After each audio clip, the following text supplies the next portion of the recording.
그 누에 고치에 있던 그 나비가 이제 번데기에 그 고치를 뚫고 빠져나와서 나비가 되는 과정을 설명한 책이 있는데, 그 내용을 보니까 그 고치에 바늘구멍만한 틈이 있어서 나비가 그 구멍으로 힘겹게 빠져나온 뒤에 제대로 된 나비가 된다고 이야기를 합니다.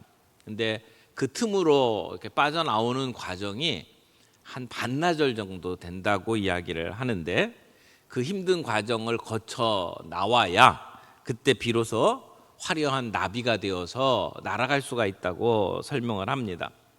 그런데 이상한 것은 그 좁은 고치 구멍을 뚫고 이렇게 나오면, 힘든 과정들을 거쳐서 나오면 아주 아름다운 빛을 띠고 그리고 힘있게 날개짓을 하면서 날아갈 수가 있는데, 구멍이 좁지 않고 넓게 되어서 찢어져 있어 가지고 쉽게 빠져나온 나비는 날지 못하고 얼마 안 돼서 죽는다고 이야기를 합니다. 왜냐하면 그 좁은 고치 구멍을 뚫고 나오는 동안에 발버둥치고 몸부림을 치면서 그 날개짓을 할 수 있을 만큼 강한 힘을 얻게 된다는 것입니다.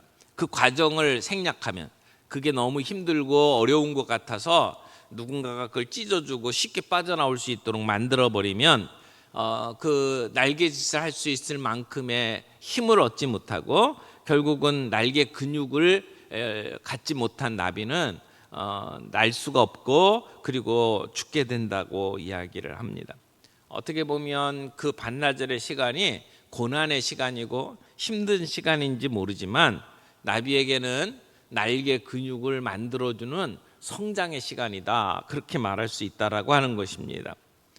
고난이라고 하는 것이 우리에게 어떤 의미가 있느냐라고 이야기할 때에, 고난은 우리를 성숙하게 만든다라고 하는 이 사실을 보여주는 아주 재미있는 이야기가 아닐까라고 생각을 합니다.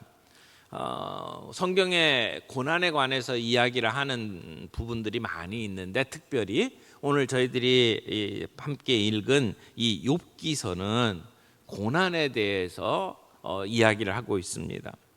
고난의 진짜 의미가 무엇인지, 하나님께서 왜 우리에게 이런 고난을 주시는지, 그리고 어떻게 하면 이 고난을 잘 현명하게 우리가 감당할 수 있고 지나갈 수 있는지, 그런 지혜와 깨달음을 이 욥기서가 우리에게 줍니다. 그런데 그 고난의 이야기를 할 때에 우리의 신앙의 성숙에 깊은 연관이 있다라고 하는 것을 우리가 빠쳐서는 안 될 겁니다.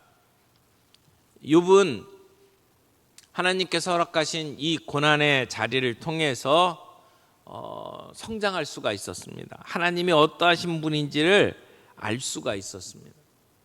여러분, 욥기서를 한번 생각을 해보세요. 욥기서 1장부터 2장까지는 서론에 해당하는 부분이죠. 이제 어떻게 해서 욥에게 고난이 왔는지를 설명하는 그러한 상황을 쭉 이야기를 합니다. 욥의 고난은 한마디로 이해할 수 없는 고난이죠. 왜 고난을 받아야 됐는지 욥은 전혀 이해할 수가 없었습니다. 근데 갑자기 그의 삶에 불어닥친 고난이었죠. 그리고 이제 3장부터 37장까지 욥기서의 대부분의 이야기는 논쟁입니다. 욥의 친구들이 찾아와서 욥에게 너 왜 고난을 받게 됐는지 아냐? 너 뭔가 잘못했기 때문이다. 하나님 앞에 내 잘못을 회개해라.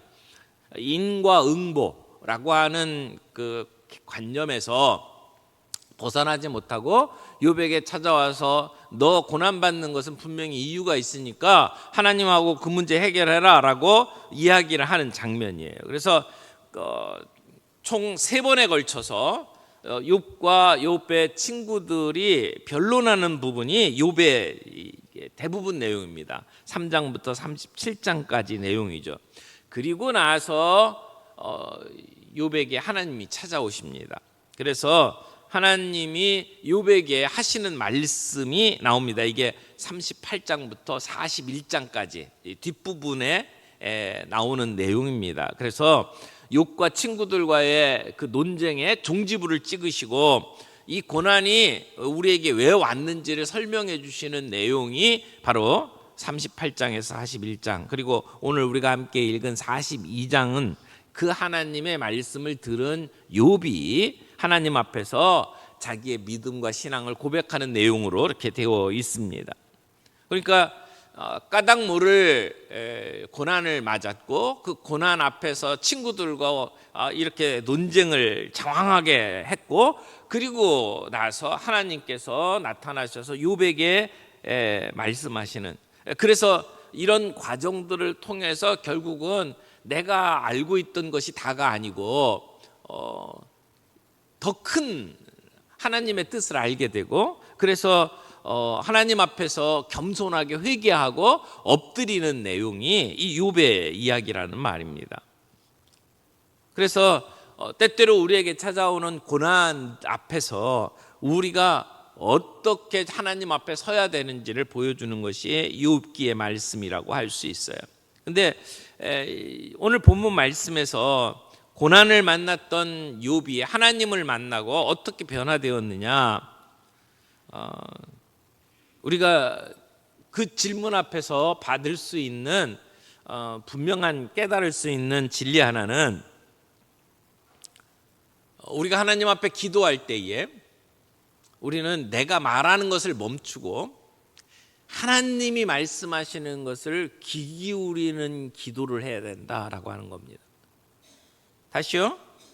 우리는 기도할 때에 우리가 하던 말을 멈추고 주님의 말씀에 귀 기울이는 자리에 서야 한다라고 하는 것을 욥이 가르쳐 줍니다. 오늘 말씀 42장 1절 말씀 보겠습니다.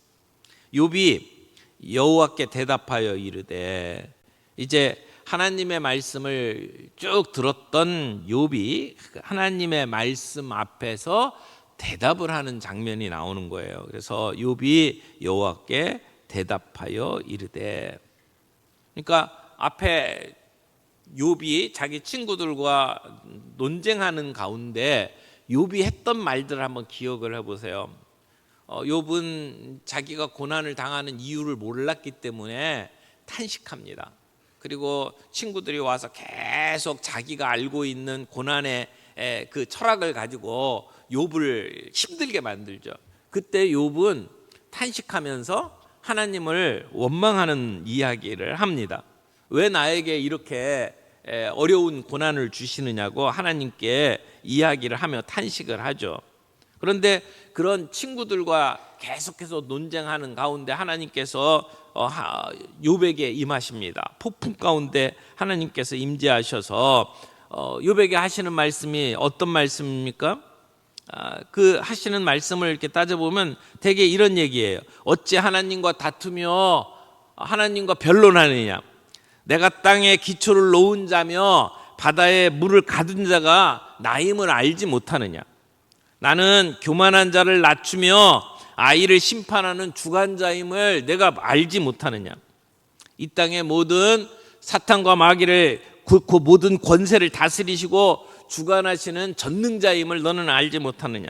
욥에게 하나님께서 자신이 어떤 분인지를 나타내시면서 헛된 논쟁하지 말라고 말씀을 하는 거예요. 책망을 하시는 거예요.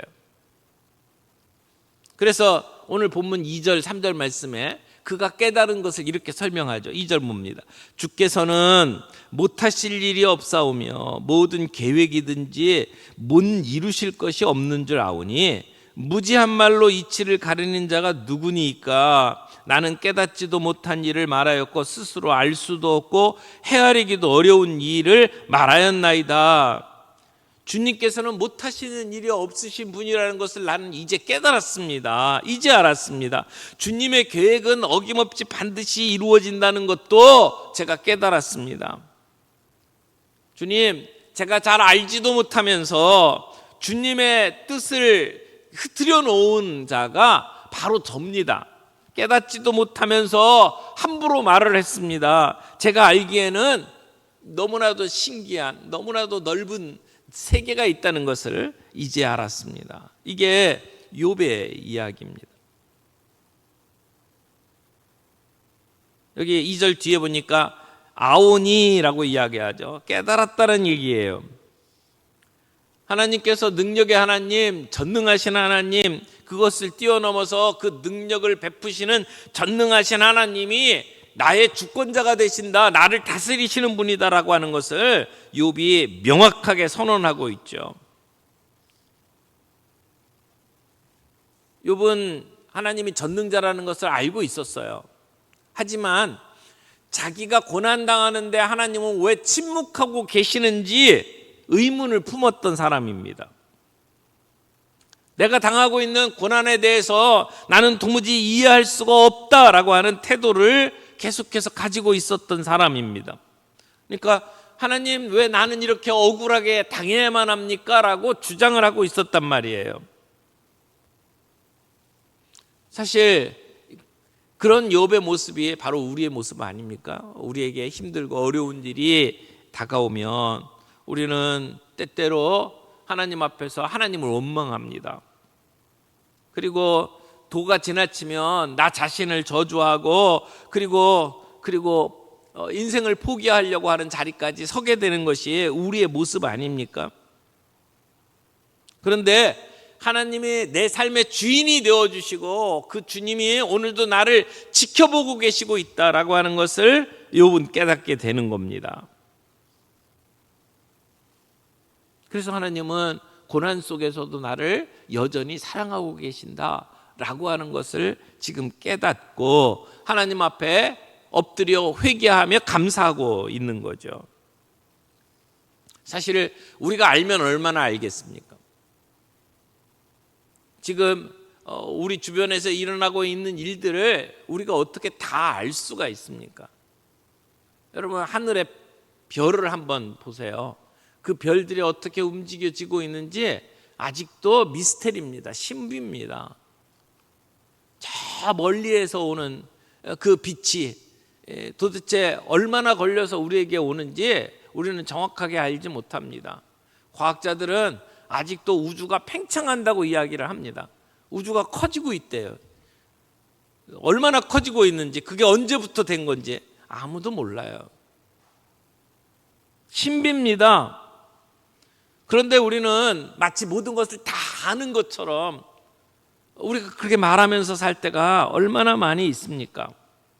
정말 하나님을 만난 사람, 정말 하나님의 뜻을 깨달은 사람은 말하기보다는 입을 다물며 삽니다. 오직 하나님께 예배하고 찬양하고 기도하고 복음을 전할 뿐이지 내가 뭘 알고 있다고 사람들 앞에 말을 많이 하는 사람이 아니라는 겁니다. 그래서 욥은 자기의 무지함, 자기의 교만함을 지금 회개하고 있는 거죠.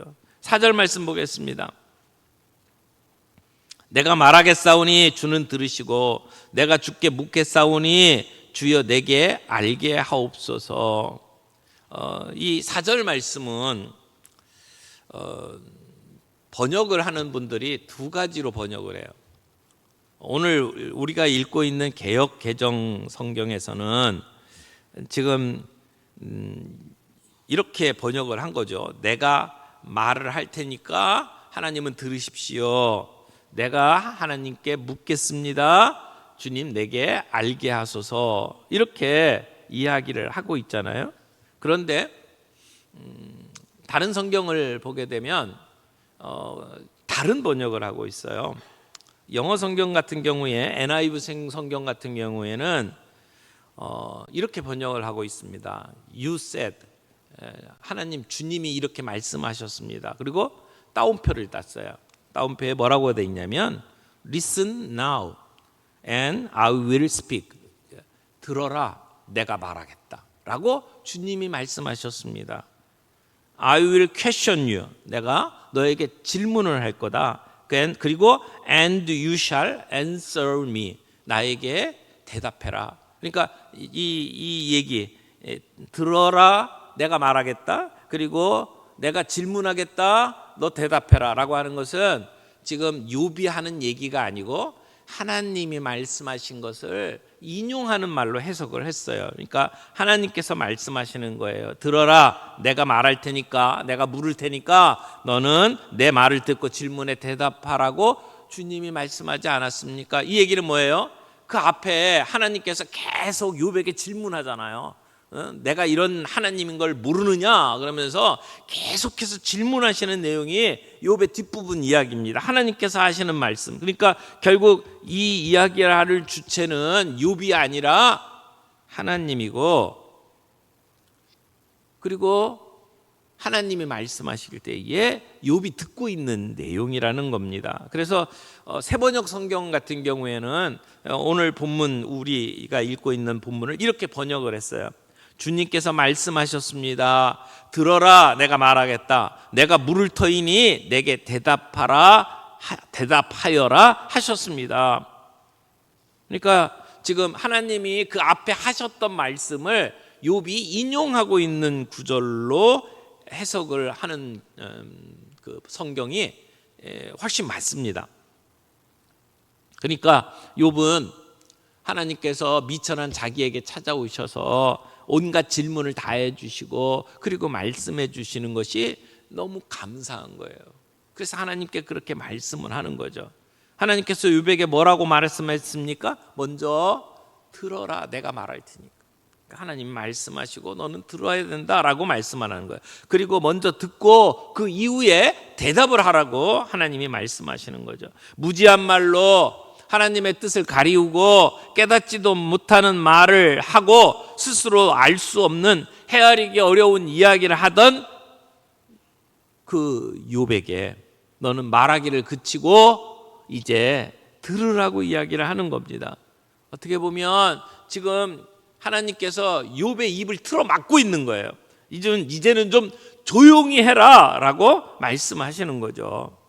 하나님의 말씀 앞에서 겸손하게 마음을 열고 하나님의 말씀을 듣는 것이 먼저다 라고 이야기를 하는 거예요. 오늘 하나님께서 욥에게 나타나셔서 폭풍 가운데 나타나셔서 욥아, 들어라, 내가 말하겠다. 내가 너에게 묻겠다. 너 좀 대답해봐라. 이렇게 말씀하고 있다는 것을 생각을 하면, 여러분, 우리가 하나님 앞에 나와 기도하기 전에 먼저 우리에게 말씀하시는 하나님의 음성을 듣는 것이 필요하구나라고 하는 것을 깨닫게 됩니다. 욥은 고난 속에서 이유를 모르니까 하나님이 멀게만 느껴졌어요. 하나님이 왜 이 고난 가운데 침묵하시는지 이해할 수가 없었어요. 그런데 그 고난의 끝자락에서 그는 어떤 때보다도 하나님을 더 가깝게 만납니다. 하나님이 말씀하시잖아요. 하나님이 찾아오셔서 그에게 말씀하시잖아요. 그 말씀을 다 듣고 나니까 하나님이 한 번도 나를 떠나신 적이 없구나. 하나님이 놀라운 하나님의 지혜로 나를 인도해 오고 계셨구나. 내가 알 수 없지만, 나는 이해할 수 없었지만 하나님은 나보다 더 큰 계획을 가지고 나를 이끌어 가시는구나 라고 하는 것을 깨닫는 거죠. 그러니까 하나님이 더 가깝게 느껴지는 거예요. 사실 욥의 앞부분에는 욥이 하나님을 만나면 내가 하나님께 물어보고 싶다고 이야기를 합니다. 내가 왜 이 고난을 당하는지 하나님께 여쭤봐야겠다라고 이야기를 해요. 그런데 지금 욥은 하나님을 만나고 있어요.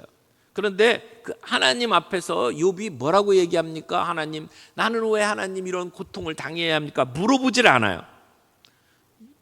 뒷부분에 하나님을 정작 만났는데 욥이 하나님 앞에 이 고통은 어떤 의미가 있습니까? 나에게 좀 말씀해 주십시오 라고 하나님께 물어보지 않습니다. 또 하나님도 욥에게 그 고난은 왜 받았는지 설명하지 않습니다. 우리는 욥기를 다 읽고 나서 우리는 알아요. 우리는 욥이 왜 고통을 당하는지 그 이야기를 압니다. 그러나 욥은요, 사실은 하나님을 만난 뒤에도 그 부분에 대한 정확한 어떤 설명을 듣지 못하고 그는 죽습니다. 왜 욥은 하나님을 만나면 내가 이거 물어보겠다라고 얘기했던 그 욥은 정작 하나님을 만난 다음에 고통에 대해서 물어보지 않았을까요? 지금 이렇게 이야기를 할 때에 욥은 아직도 아픈 상태에 있어요. 아직도 자기 문제가 해결되지 않았어요. 아마 그 순간까지 본인은 자기가 왜 이 고통을 당해야 되는지 궁금했을 거예요. 그런데 하나님을 만나는 순간 자기의 그 모든 고통과 내가 가지고 있었던 그 질문이 사라져 버린 거예요.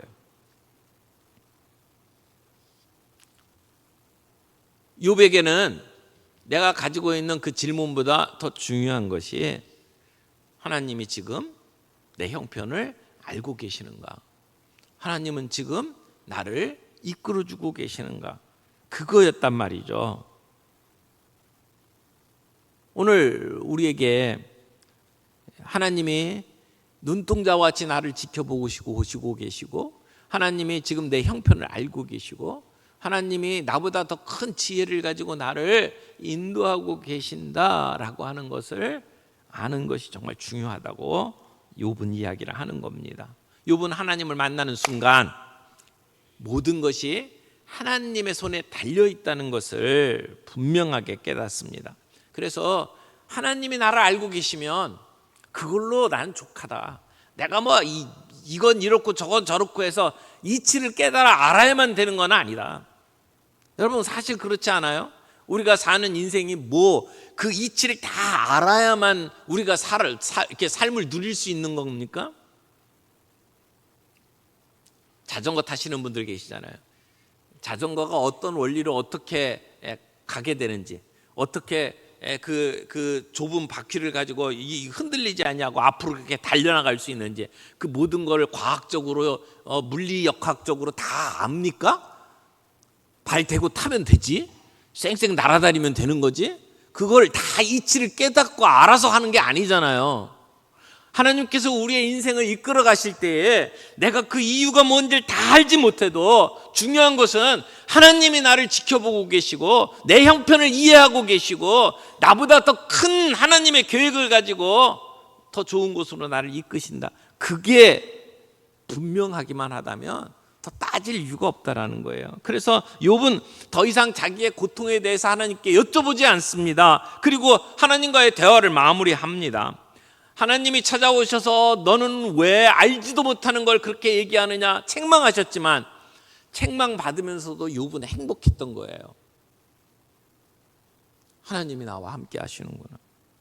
내가 꿈에 그리던 그 하나님을 내가 직접 만났고 그 하나님의 이야기를 들을 수 있는 것, 그게 행복한 것이었죠. 그래서 욥의 6기 45절에 이렇게 얘기를 하잖아요. 내가 주께 대하여 귀로 듣기만 하였었더니 이제는 눈으로 주를 배움나이다. 여러분 내가 주께 대해서 귀로 듣기만 했었는데 이제는 눈으로 주를 배움나이다 라고 고백을 하잖아요. 듣던 거하고 보는 거하고 차이가 있죠. 욥은 그렇게 얘기해요. 자기는 지금까지 하나님에 대해서 듣기만 하는 신앙이었습니다. 근데 이제는 내가 하나님을 봅니다. 그래서 6절 말씀에 그렇게 얘기하죠. 그러므로 내가 스스로 거두어드리고 티끌과 제 가운데에서 회개하나이다. 자기가 했던 어리석은 말들을 다 거두어드립니다. 그리고 흙과 재를 뒤집어 쓰고 회개한다고 이야기를 합니다. 여러분 욥이 왜 회개합니까? 욥은 자기가 뭔가를 잘못해가지고 고통을 받은 게 아니었잖아요. 그러니까 회개할 어떤 이야기가 없어요. 근데 왜 회개합니까? 자기가 마치 모든 것을 아는 것처럼 이야기했던 것, 까닭없이 고난당하는 문제를 가지고 하나님의 정의에 문제가 있는 것처럼 생각했던 것, 하나님에 대해서 내가 모든 것을 알지 못하는데 내가 마치 아는 것처럼 이야기했던 것, 그것을 놓고 욥은 회개를 하고 있는 겁니다. 사랑하는 성도 여러분, 우리의 기도는 우리가 뭔가를 이야기하기 전에 먼저 하나님의 말씀에 귀를 기울이는 것이 필요합니다. 하나님의 음성에 귀 기울이는 기도가 될 때에 더 성숙한 기도, 더 바른 기도가 가능하다는 이야기입니다. 예수님이 그러셨잖아요. 요한복음 말씀에 너희가 내 안에 거하고 내 말이 너희 안에 거하면 무엇이든지 원하는 대로 구하라 그리하면 이루리라. 우리가 주님 안에 거하고 그 주님의 말씀이 우리 안에 거할 때에 그럴 때는 무엇이든지 구하라 그리하면 이루리라. 우리의 기도가 응답되는 비결이 뭡니까? 우리가 주님 안에 거하고 주님의 말씀에 귀 기울이며 그 말씀이 내 안에 있을 때입니다. 그러므로 내 마음이 하나님의 마음보다 앞서지 아니하고 하나님의 말씀을 청종하는, 하나님의 말씀에 귀 기울이는 기도를 하는 것이 필요하다고 말씀을 드리는 겁니다. 주님, 오늘 우리에게 찾아오셔서 말씀하시고 우리를 가르쳐 주옵소서. 하나님, 우리의 닫힌 마음 주님께서 열어주시고 주님의 빛으로 밝혀 우리를 인도해 주옵소서. 우리가 주님보다 앞서지 않게 해 주옵소서. 겸손하게 주님의 말씀 기다리기를 원합니다. 주님 손에 우리를 드립니다. 주님, 우리를 인도해 주옵소서. 오늘 우리에게는 우리의 형편을 아시고 더 큰 뜻을 가지고 인도해 주시는 그 하나님이 우리 하나님, 우리 아버지인 것을 깨닫는 것입니다. 오늘 우리의 기도가 그런 기도가 되기를 바랍니다. 우리 뒷부분에 하나 더 이야기를 좀 하죠. 욥이 기도를 통해서 욥은 성숙한 자리로 나아갑니다. 고난 가운데 성숙한 기도를 하게 되죠. 여러분, 우리의 기도는 우리가 어려운 일을 당할 때, 고난이 있을 때 더욱더 하나님 앞에 치열하게 씨름하며 나가는 기도가 되어야 한다라고 생각을 합니다. 마치 아까 처음 이야기할 때에 고치의 그 틈새를 비집고 반나절 동안 낑낑거리면서 그렇게 몸부림치면서 나올 때에 나비가 날아갈 수 있었던 것처럼, 그래서 우리의 삶 속에 우리가 고난을 만났을 때에 그때 그 고난 속에서 우리가 더 성장하고 성숙하려면 그 고난 앞에서 하나님 앞에 씨름하는 기도를 하는 것이 필요하다는 겁니다. 욥이 5절 말씀에 그렇게 얘기했잖아요. 내가 주께 대하여 귀로 듣기만 하였사오나 이제는 눈으로 주를 배움나이다. 내가 귀로 듣기만 했는데 이제 눈으로 주를 배움나이다 라고 이야기해요. 그것은 주님을 직접 만나고 주님과 교제하는 삶의 자리로 나아갔다는 거예요. 지금까지 내가 알고 내가 깨달았다라고 생각하는 선에서 그치지 아니하고 이제는 눈으로 주를 배우는 그러한 자리까지 나아가게 되었다라고 이야기를 하는 거죠.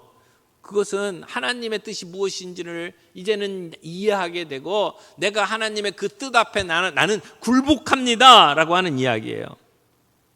하나님이 선하신 하나님이라는 것을 믿고 이제는 따라갈 수 있습니다 라고 하는 얘기죠. 근데 그렇게 하나님 앞에 신뢰하고 굴복하고 하나님을 따를 수 있었던 것은 그냥 되는 게 아니에요. 그 고난 가운데 무릎 꿇고 씨름했기 때문에 그런 거죠. 여러분, 욥이 했던 항변 가운데 욥기 10장 1절부터 3절까지를 한번 보겠습니다. 욥기 10장 1절부터 3절 내용을 보면 이렇게 욥이 이야기를 합니다. 내 영혼이 살기에 곤비하니 내 불평을 토로하고 내 마음의 괴로운 대로 말하리라.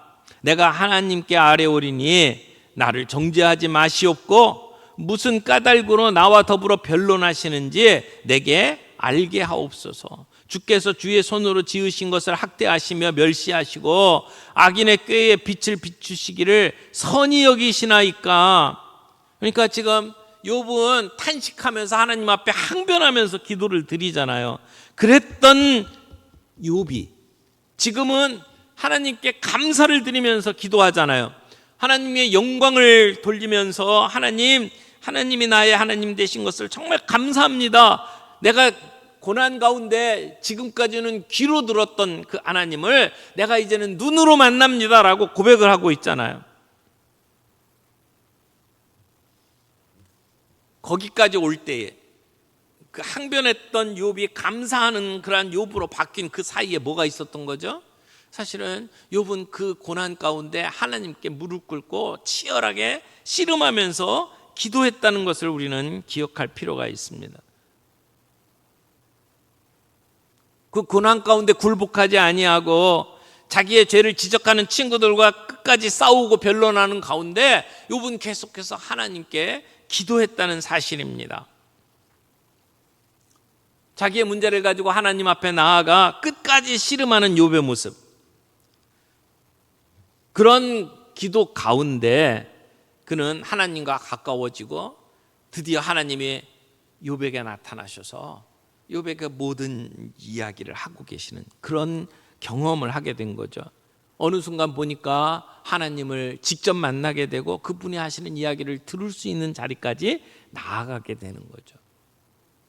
여러분, 우리 사람마다 갖고 있는 기질이 있어요. 어떤 사람들은 문제를 만나면 쉽게 포기하고 그냥 동굴 속으로 들어가는 사람이 있고, 어떤 사람은 그걸 붙잡고 끝까지 따지는 사람이 있어요.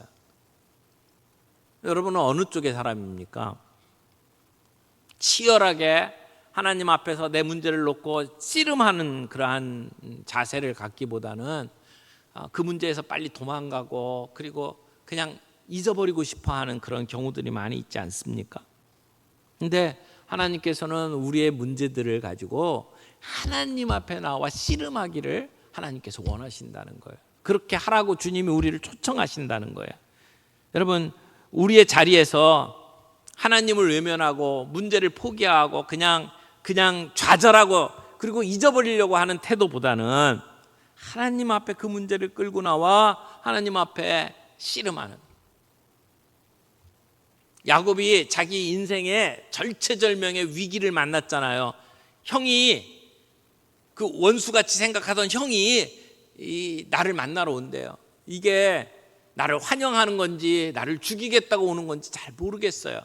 근데 그냥 오는 것도 아니고 군사를 데리고 온대요. 이제는 죽었구나라고 생각하는 그 시간에 야복강가에서 야곱이 뭘 합니까? 하나님과 씨름하잖아요. 하나님이 나에게 축복하기 전까지는 내가 놔줄 수가 없습니다라고 붙잡고 씨름하잖아요. 여러분, 우리의 삶의 문제들, 고난이 있을 때에 그냥 좌절하고 포기하고 그리고는 동굴 속으로 들어가는 게 아니라 하나님 앞에 그 문제를 가지고 나와 씨름할 수 있는 저와 여러분들이 되기를 바랍니다. 그럴 때 포기하지 아니하고 붙잡고 하나님과 씨름할 때, 그때 우리는 온전하게 하나님을 만날 수 있게 되고 그 문제를 왜 하나님이 우리에게 허락하셨는지 하나님의 마음을 이해할 수 있게 된다는 것입니다. 하나님은 절대 우리를 버리지 않습니다. 하나님은 절대 우리를 떠나지 않습니다. 오늘 우리가 가지고 있는 삶의 문제를 주님 앞에 나와 하나님과 씨름할 때, 하나님과 그 문제를 내어놓고 하나님을 붙잡고 하나님께 매달릴 때 우리는 하나님을 온전하게 만나는 복을 누릴 수가 있게 될 겁니다. 오늘 이 시간에 우리의 삶의 이 문제들을 가지고 하나님과 씨름하는 기도가 되기를 바랍니다. 하나님 앞에 우리의 문제를 내어놓고 그 주님이 가지고 계시는 우리를 향한 사랑, 그리고 주님이 더 큰 뜻을 가지고 우리를 이끌어 가시는 하나님의 인도하심, 그것을 붙잡고 하나님 앞에 나아가 우리의 삶의 문제들을 온전하게 내려놓는 그러한 기도의 시간이 되기를 바라고, 무엇보다도 나를 사랑하시고 나를 이끌어 가시는 그 하나님을 만나는 그러한 시간들이 되기를 바랍니다.